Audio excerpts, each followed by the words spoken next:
This morning we're departing Koh Phangan, the Sea Gypsy Island. This has got to be in the top 10 for sure of cool and interesting places I've been able to visit and sail right up to. It's like the Venice of Thailand, basically. So we're gonna sail over to Yacht Haven. It's about, I don't know, maybe 25 nautical miles, and I'm actually going back to that Naga boat because I loaned him my speedy stitcher, so I'm gonna get that back because we got some sail repair and things I could use that thing for. So we'll just pull the anchor up now. Already got the bridle up. You know what?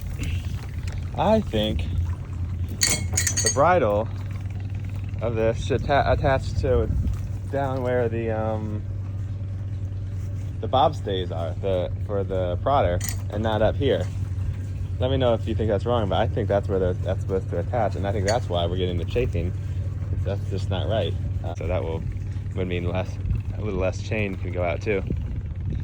So I'm gonna work on attaching that at some point. Looks like it's low tide.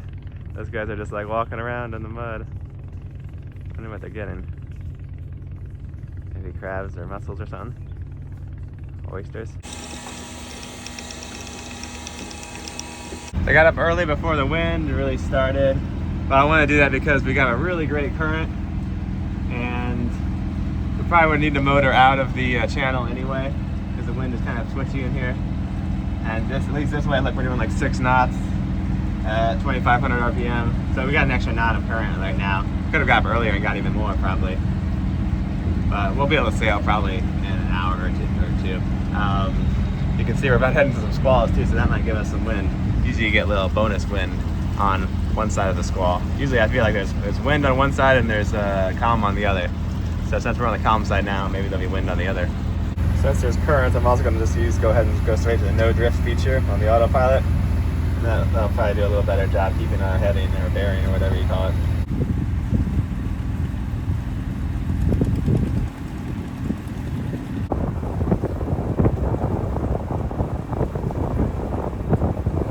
Still waiting on our electric winch to get fixed. We can crank.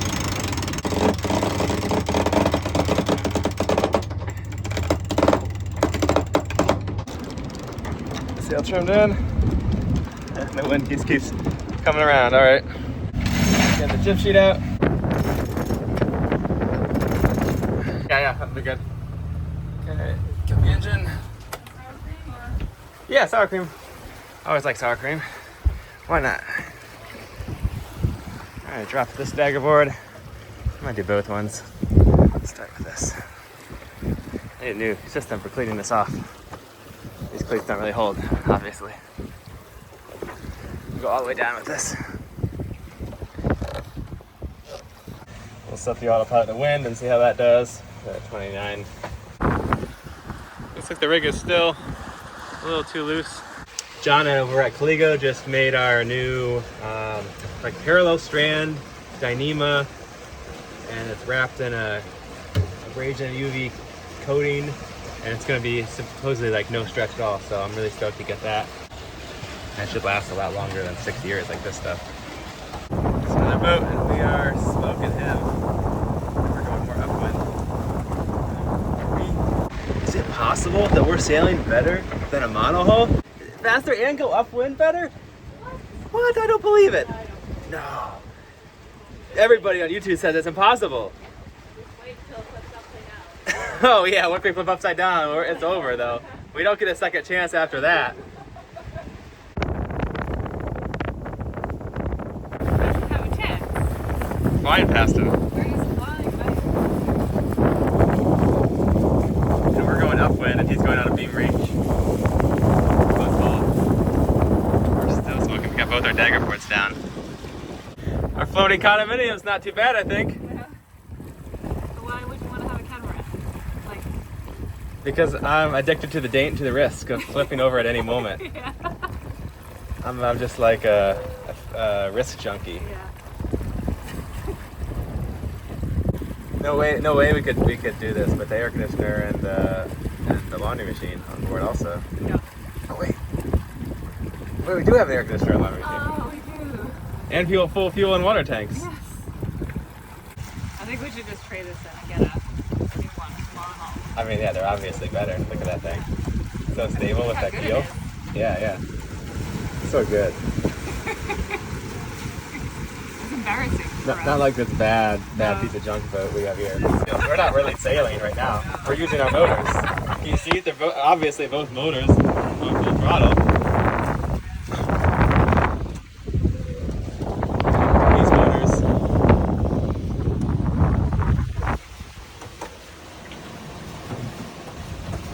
I'm getting really good at short tacking, so we just turn it, since it's on wind, I just change it to 30 degrees on the other side.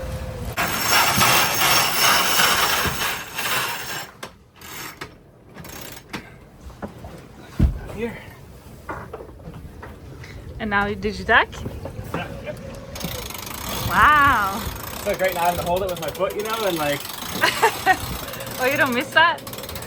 I do kind of miss it.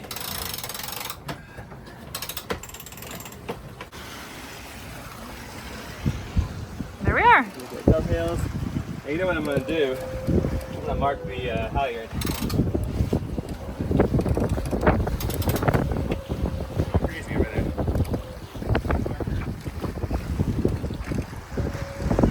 So now I don't have to like look at the sail and where I'm going. Yeah.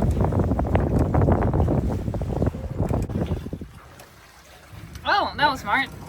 Yeah, I mean, of course, when you change the length of the lines, it messes it all up, but.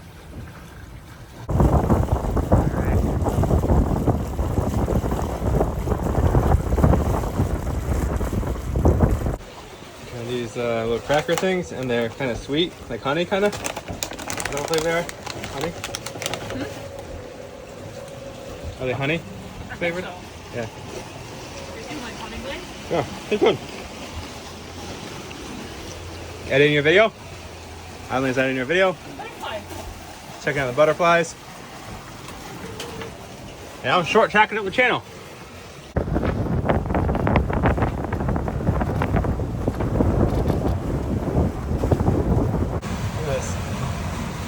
Nuts.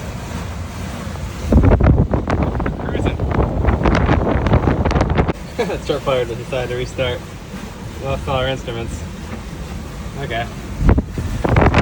Just put the third reef in. We got about 25 knots of wind speed now. Maybe 20 true, 25 apparent. We're doing like 6 knots of boat speed. That's pretty good. And pointing up wind really good. I need to pull the dagger boards up a little bit. Probably slowing us down now. All right, we are almost here.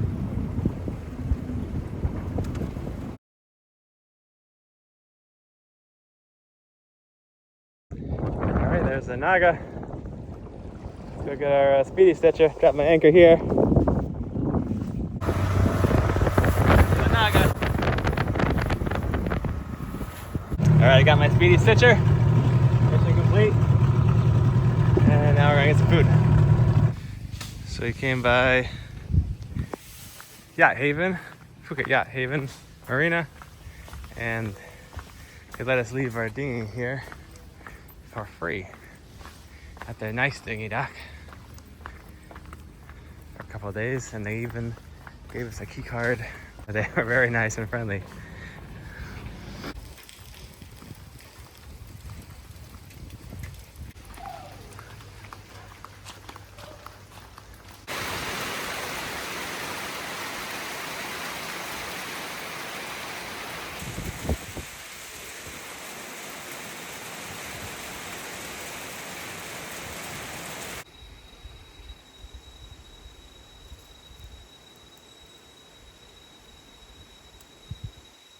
All right, we're doing another hike today, and another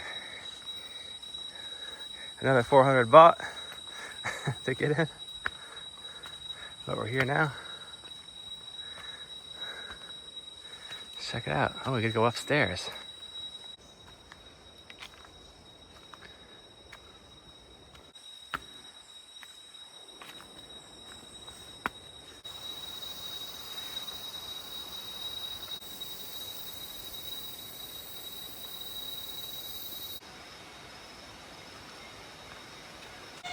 Can you hear those bugs? They sound like a drone. What if it was because they were flying?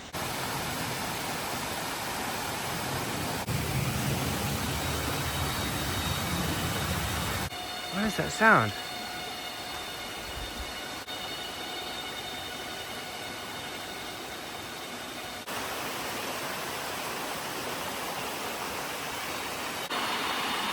I still hear that thing. It must be a different type of cicada with a different sound that I'm used to hearing. That's the only thing that would be that loud I could think of.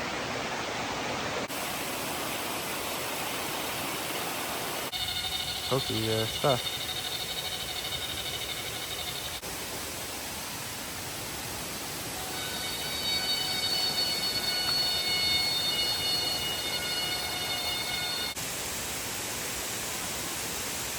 We just swooped up the Roller Tasker guys, and they're measuring for our new sail pack.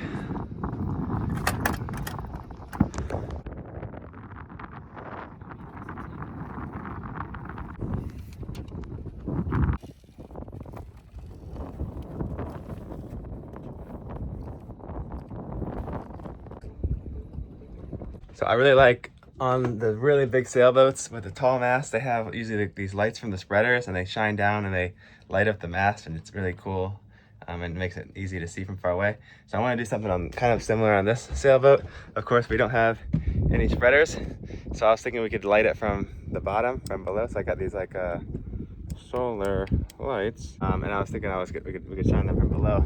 And I think the best place to put them is actually going to be on the dagger boards, and then that will kind of light a little bit of the bottom of the boat and the mast up, and I'll make it easy to see when we're on the dinghy so we can find our boat from other boats. Because right now you just have one little solar light, but I think it's better to light up the whole side of the boat, because that just makes it so much more visible from, you know, down low when the fishermen are driving around in their longtails and stuff.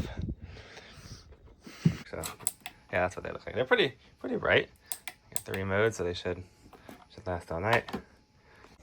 So I'm going to drill a hole, fill it with epoxy, and then drill it again so there's no chance of rotting out the core of the dagger boards. That would not be good.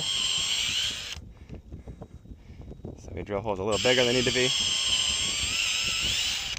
Okay, just filled some epoxy. I gotta clean this up now on the edges. We got that mounted all up real nice. And when I find the spinnaker, I can just take them off so I don't catch a sheet on there. So there's our boat with the mast lights. That's a really good idea. See it way better than any other boats. Next project is to replace the leaky bidet sprayer in my bathroom. I feel like a lot of times chrome gets so gross on boats, so I just got this black plastic one. I think it'll look better. Powerful one. Nice. I found a carbon monoxide sensor, and I'm gonna put that one in the galley here with some double stick tape. Can never get the back side of this stuff off. I found these like Teflon coated scissors, and they're awesome for cutting tape because the tape doesn't like stick to the scissors and make them all hard to use. I'm really pleased with those so far.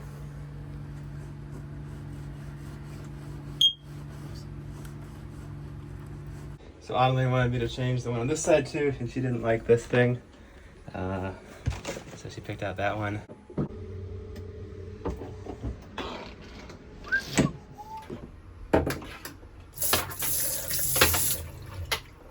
Next project, I'm gonna mount this thing in this box, just so it's like, I'm not gonna mount the box outside or something.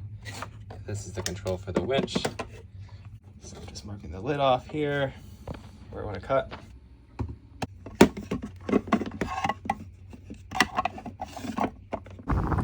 Mount the winch controls further outboard. This gives me a better view of the sail out here. I'm leaning good into the uncomfortable positions to do the caulking. I don't know if this is appropriate for YouTube. Need to be able to do some acrobatics. Yeah. Get it all in there. Been cranking through the project today. I took out this old hose and I got a nice bright new one. Now I'm going to tackle the chemical cabinet. Dun, dun, dun. A lot of these things are leaking, so this has been avoiding. Also, a lot of them are labeled in German. Some is English though, it's interesting. So many hours later, it's all sorted, organized, and consolidated. We threw away about 90% of it. There's so many like duplicates and empty cans of things and rusty bottles that had leaked all over the place. And yeah, we got all the epoxies and Sikaflexes and things all sorted. This was a big job. And all these things were scattered all over the boat too, so it was just like kind of getting everything in one place. This could turn into a big project, I don't know. Let's do the peel. I don't think it's gonna peel off the glass because they saved it. The first 15 years they saved the glass on the plastic on there for us. Oh wow, so clear. Oh my god. Let's see. I think it's time because now it looks like it's broken. Yeah, it looks bad. And then if it's not broken, then why should it look like it is? See, the crack is gone. Oh, you fixed it. We think maybe it was a protective layer, but it's outlived its life as a protective layer. Now it just looks like broken when it's on. So then it. Look at that, we got a clear window again. Now I'm putting a little toolkit for the dinghy. Got an extra hose clamp, a smaller one, a little screwdriver, spare spark plug, spare pole starter, spark plug changing thing, extra plug. I need like a number 10, 12, 14 socket too. I got that somewhere. William and Yana of Sailing Dawn Hunters are nearby, and I got to meet up with them. And William showed me around the big aluminum catamaran he's working on refitting, and since he's been working on it a while here, he's been super helpful in showing me all the places I can go to find parts and machine shops and stuff to fix up my boat. When we're underway, then someone could be sleeping up here, Yeah. and then underneath is all storage. We laugh. This is our Your little escape hatch, Uh-huh. but this is where the guys used to fish out of. So they would sit here and fish. Oh, really? underneath the boat. So yeah, the whole helm station,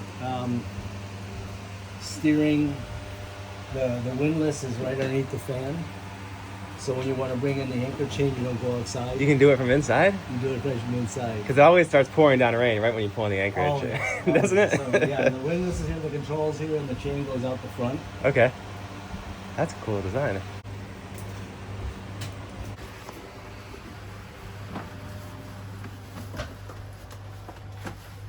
This side also we gutted from front to back. Yeah. So putting all the shelving. And it still has pretty narrow hulls for a boat this size. I want to just fly in the water. Yeah, it must be because fast. it's kind of like a gunboat design, so it's Okay. got very narrow hulls. Yeah. And before, this was the wall.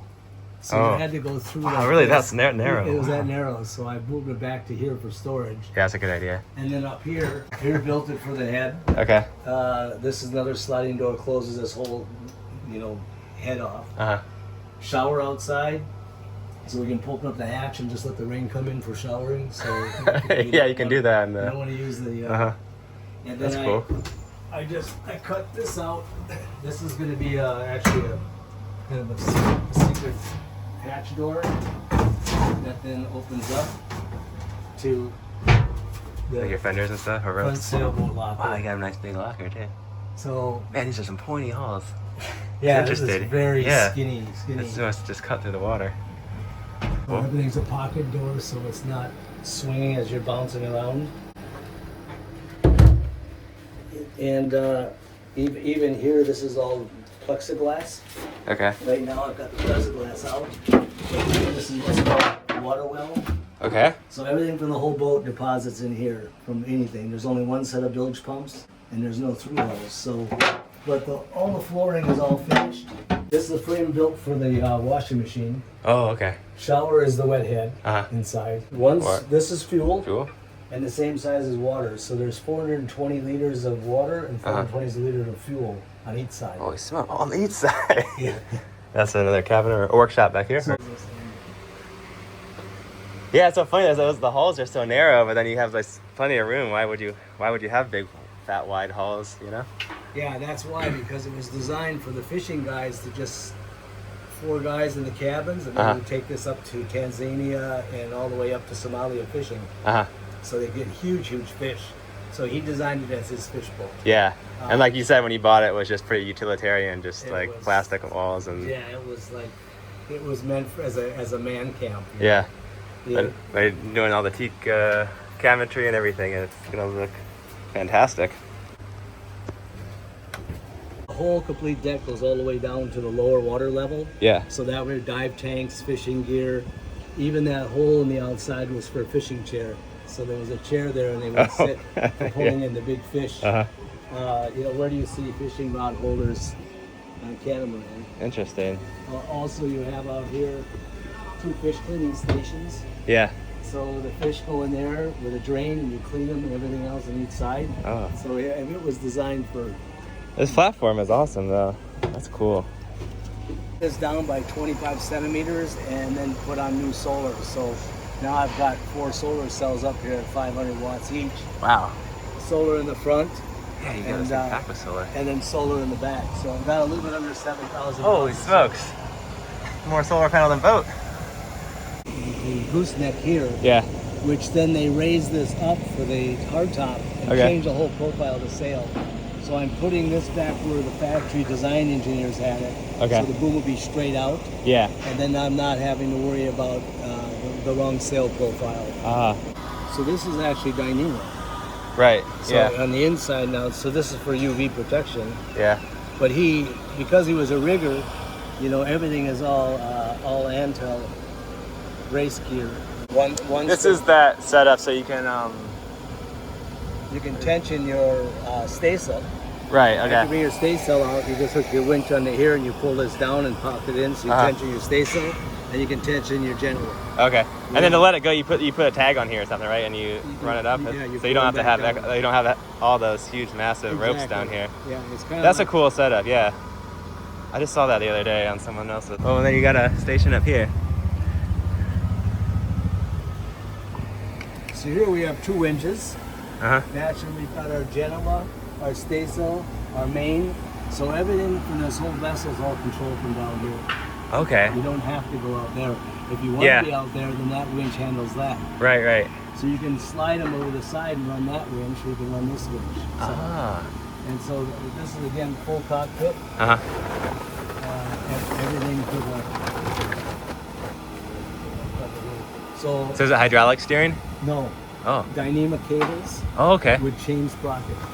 That's what mine is too. And they're 2 separates.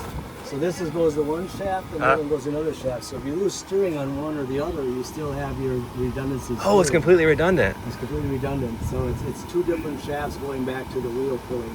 And then you have the autopilot. Okay. Which is hydraulic. Oh. So you got a lot of ways to steer then. Yeah, a lot of ways to steer. There is emergency tiller, but with a boat like this, 53 foot, with those narrow hulls, you're not going to do a lot of steering. You have to have like a radio to talk to the person with the tiller. So back here, you notice it's got the Lumar. For your Traveler system. So that's a massive wheel. It's all electric. So that's I moved the Traveler. It was way back where the panels were, so it was in the wrong location. Yeah. I relocated it where the designer actually wanted it. And now I've got solar panels, plopped across the back. But yesterday we used the boom, pulled the engine out, put the other engine in. What is the design of it? Like, this is called Anton Detroit. Did they make multiple ones, or is it just a one-off? He is the designer for Balance Catamarans. Oh, Balance. And he's been designing custom catamarans in South Africa for the last, 20 years. Okay. So this was a design made in 2013 as a 50, and then they stretched it to a 53. Oh, okay. So he designed the same hulls as the gunboat. So he's got very skinny, narrow hulls. Yeah, I see the resemblance kind of between the gunboats and the Balance and stuff. But he made it as aluminium because he made it for South African sailing. Yeah. So taking greenies over the bow, quite frequent on this vessel. Gotcha. And then you go down below, sit inside and let the water go around you. So in here is here's the windlass. Oh, okay. And here's your anchor chain. So when you got really shitty weather, well, normally you can do this back into there. Ventilate. Yeah. Or you close this, open this guy, and then open one inside. Now you have ventilation inside as well. Ah, cool.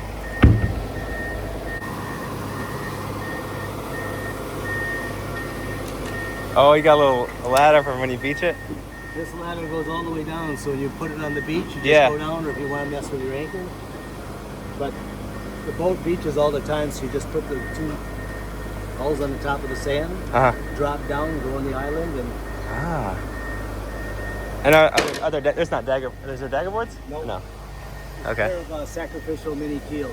But Okay. The boat's designed to sit on. But they make them strong enough so you can stand on them. Yeah, some of them, people were telling me you couldn't beach them because they're not strong enough. Like most of these. Yeah, boats, yeah. None of these ones, mostly you can't. You have to have jack stands all around to keep them stable. So that's the 5-foot pool. Yeah, everything is front. Yeah, actual handholds that you can put your fingers around. None of this like these ones where it doesn't work. Like it's great when you're not actually having to hold on to them, but like you don't get a grip unless you can wrap your hand all the way around them. Same if you clip a safety line. Yeah, you you can actually hook it around it. You can slide it over. Yeah. So the sail drives come back today, and then we'll put the sail drives back in. I sent them out to have them completely inspected and to have the bladders changed. Is that 50? 55 horse. 55? Sail drives out. You gotta get a good access around there. Yeah, I mean, if you look all the way underneath the rudder and the steering. Okay, I see the quadrant. Dual bearings, and the bearing system is above the water line. Comes through that tube. Oh, okay. You can unscrew the top that's above the water line. Get the gunk you out. push a rod through there for cleaning any barnacles or shit out. Chain over sprocket. Okay. This is So that connects to the sprocket on the wheel. Sprocket on the wheel. And then Dyneema goes down through a set of pulleys, goes to the back, and then another set of pulleys that goes to the port and starboard side of the steering tube. Okay. So as you turn the wheel, it either pulls the wheel or it pushes. Gotcha. Okay. And then another set of So it has its Dyneema own lines chain and Dyneema lines. all the way through your floor Okay. to the same location. So when I turn this wheel, that one turns, and vice versa. But if this snapped, I could cut this with a line. I You can still turn that one. So totally redundant steering. That's great. I mean, that basically is your emergency tiller, having two That is complete the redundant versatility, you know. steering wheels, and then like you said, like the autopilot too. It's got the blending system, so the throttle, transmission, and port and starboard is here, Okay. and also on top. So you can select to either have the top be your master or the bottom be your master. Oh. So you can be flying along under autopilot. You can go upstairs and push the button, and now you have your steering and you have your actual throttles. controls and throttles up top. Oh, so are they electronic throttles then? Electronic, yes. Oh, nice. Yeah. So they're- And then the shifter too, I guess, is. Actually, I found I used one at Wayne's World, but this Cool. is what it is just 2 CAN cables. Okay. And, yeah, somebody went and traded it at Wayne's, so I picked up a spare from him. Yeah, but those are expensive.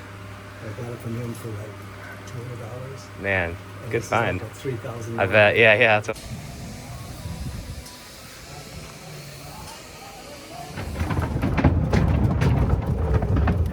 Cool to have you on the boat. I mean, you were looking at things that I didn't even know existed. Yeah, he came on the boat and he says, you're supposed to peel this shit off before you paint it. I'm like, what? He says, yeah, that's a protective color. And he peels it. I'm like, no, that's delamination. He says, no, you peel it off and now you can paint it. He just saved me he saved you hours and hours of sanding. But I've got it mounted, so now I have to peel it off and remount it. So you're not coming back on the boat and shoving money forward. See, that's the difference between book sailor and real sailor. Well, what have you found about that's kind of more of a custom boat, right? And this is more of a production boat. Is that easier to work on, or is it more custom problems, custom boat? Like what? You know, I hate anything that is production. Yeah. It's just me. If something's normal, I tear it all up as an engineer and I make it my way or our way. And we didn't want to tear this boat up and make it our way. We got this boat for a little while and we realized that this is not our style of living. This is great for weekending, even a couple of months. But we go on an anchor for a month and a half and we're dodging storms. And we didn't really feel like this was the boat for us because we came from a steel monohull. Right. We had a 66-ton steel. Yeah, the steel monohull, we wore shoes there, we were doing kind of roughhousing the boat, and then this one is just so nice and you have to be super careful with things, and this is just like William said, it's not Yeah. our style of I things. mean, I like to be able to drill holes in my Right, boat and not worry. exactly. And like, Yeah, it's like, how do exactly. you blend it all Right, in right. later? You know, our idea of washing a boat is get Mhm. out the pressure washer. Yeah. Spray it once every 4 months. No, it's just when it's rainy season, that's when it's time to wash it. What's your favorite thing about Thailand, like staying here? Like, how long have you been here? That's a great question. We've been here for 2 years almost. Oh, that's a long time. But on and off, because first we went to kind of Langkawi and back, and then we went to Africa to get this boat, and that took like half a year out of this. So yeah, but like altogether, I would say 2 years. And what's your favorite thing? Oh, the freedom. Yeah. I guess coming from the States, you think you're free. Well, you're not free. You have to wear a helmet. You have to wear a seatbelt. You can't turn left. You can't turn right. You come here and you can work barefoot and weld if you want. No one's going to come say shit to you. So to me, they're just having, and the people here are so genuine. So I would say the culture and the freedom is something that you can't really read about. You just have to experience it.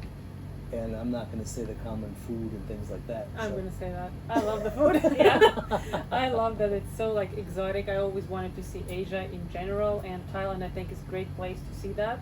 It's like one of the definitely like top destinations if you want to see Asia. For example, you can get a meal for $2, and then you can also go to Old Town Phuket or any kind of like more like a tourist location and still have your cappuccino or whatever you're used to in like USA or Europe. So it has like both of the things, and you can live here like for literally nothing, or you can also experience still nice things if you want them still. So it kind of has like a mixture of both. So definitely if you want to so definitely if you do want to see Asia, Thailand is going to be one of the top places to come. Yeah, and I feel like it's a great place to start because it's like it feels safe here, and it's like you have the jungle, and you have all the people are nice, as you said, and I guess it's like when we sail to other places, it's going to be maybe other things we have to think about. after a while. Yes, totally. You have it all here. Yeah, you can. Boat parts. Boat Yeah. parts. Boat Yeah, parts. exactly. That's why it's good to meet up with you, because you gotta know all the Yeah, places to go, and you really do have everything. And then we've been here for about 3 months now. Yeah. That's like the longest I've ever been in any one Yeah, me too. place. But it's hard to leave because we have everything available here, and there's still places to sail around to there locally too. But we do gotta get. You gotta get we going. got fast boat because we want to put miles under it. Yeah. So, yeah. And yeah, and you wouldn't expect, right, to have all those boat parts here, but they are here. Mm. Why is that? Well, because there's so many boats that come here. This is a So- hub. Mhm. Yeah. But the other thing that's pretty cool is like kind of how we even met up. It's like, hey, can you pick something up for me? And now I owe you. So you need something brought to Philippines. We're going to throw it on the boat. So boat parts can also kind of be exchanged with boaters. Mm. You're not going to get boat parts in Bahamas, and even in some places we've been to, Yeah. you can't even get a Seacock. Well, here, which one do you want? How big is it? And we'll have it there in the morning. You know, this is like a dream if you're an engineer. Yeah. Then you don't get to sail. Uh-huh. Yeah. Yeah. Exactly. For sure. Yeah, I think about like all the projects. Like once I start doing projects, more projects come up. And I think, I could make this. I could do all these other things, but at some point I just gotta start sailing. Oh, but I have another question because you guys were on a steel monohull, and then you switched to the catamaran. Like, there's this promise of catamarans. Have there been things that lived up to it, or things that haven't lived up to the catamaran versus monohull lifestyle? What do you guys think? Because you have more experience than us on the catamaran already. I think my biggest fear was always that the catamaran I heard flip. So Oh, far you're one of those? so far Yeah. it didn't. So it didn't live up to that one Half yet. my audience thinks that's gonna Yeah. happen too. Any day now. Yeah. As an engineer, Mm-hmm. I'm super impressed with catamaran designs. Okay, it's not the aluminum monohull that's going to go over the globe, but as far as comfort, swell, being able to go in very shallow, remote places, I think to me it offsets having that monster keel and being able to cross oceans. Mhm. So you really have to decide: are you going to be an ocean crosser all your life, or are you going to use this lifestyle to live aboard? And if you're going to live, I want to be up where I can see the water and see the people and see what's going on. I mean, I don't want to be living down in a submarine. Exactly. And that's yeah. how the monohull was. Right on. Well, if you want to check out the rest of their videos, they got some very entertaining content. It's Dawn Hunters on YouTube, right? Dawn Hunters, and we do have an interview with Sam and Annalyn where we also ask them some questions, so make sure you check that video out on our channel as well. All right. Good? Yeah. Great. I think that was good, yeah.